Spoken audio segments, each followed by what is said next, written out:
Hello everyone. இன்னைக்கு topic கப்பல் motivation. கல்யாணம் அப்புறம் பொண்ணும் பையனும் ஈச் அதரை அண்டர்ஸ்டாண்ட் பண்ணிக்கணும். ரெண்டு பேருக்குள்ளேயும் நிறையா பேஷன்ஸ் இருக்கணும். இப்போ தான் கல்யாணம் ஆயிருக்குது, அந்த பேஷன்ஸோட ஈச் அதரை புரிஞ்சுக்கணும். இப்போ தான் கல்யாணம் ஆயிருக்குது, நம்ம ஒர்க் இன் ப்ரோக்ரஸ். ரெண்டாவது மெச்சூரிட்டி வேணும்.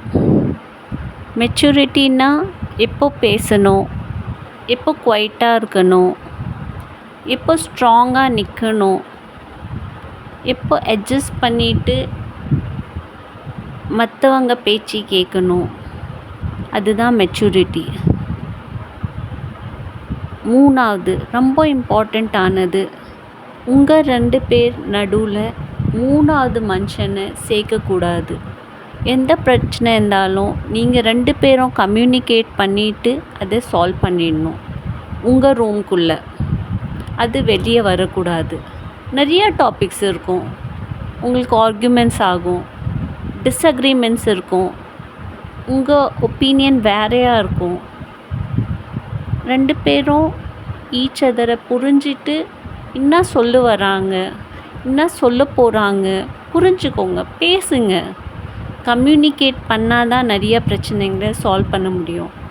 நிறைய விஷயத்தில் யோசிப்பாங்க, நம்ம பேசலைன்னா பிரச்சனை வராது. But couples, as a couple நீங்கள் பேசி தான் ஆகணும், பேசணும்.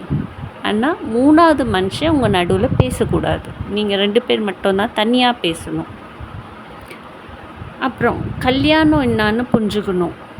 ரெண்டு ஃபேமிலியுமே, பையன் பொண்ணோட ஃபேமிலியை புரிஞ்சுக்கணும், பொண்ணு பையனோட ஃபேமிலியை புரிஞ்சுக்கணும். புரிஞ்சிட்டு ரெஸ்பெக்ட் பண்ணுங்கள். ரெஸ்பெக்ட் ரொம்ப முக்கியம். ட்ரஸ்ட் அண்ட் லாயல்ட்டி ரொம்ப முக்கியம். ரெண்டு பேரும் ட்ரஸ்ட்டாக நம்பிக்கையோடு இருக்கணும். ஒருத்தருக்கு ஒருத்தர் நம்பிக்கையாக இருக்கணும். அண்ட் உங்களோட சோல் ரெஸ்பான்சிபிலிட்டி, எந்த தப்புமே பண்ணக்கூடாது. அந்த ட்ரஸ்ட்டை பிரேக் பண்ணக்கூடாது. ரெண்டு பேரும் பாசமாக இருக்கணும், ஷேர் பண்ணிக்கணும், ஜாலியாக இருக்கணும், சந்தோஷமாக இருக்கணும். Take care. இன்னும் இந்த மாதிரி வீடியோஸ் பார்க்க என் சேனலை லைக், சப்ஸ்கிரைப் அண்ட் கமெண்ட் பண்ணுங்கள் for further videos. Thank you.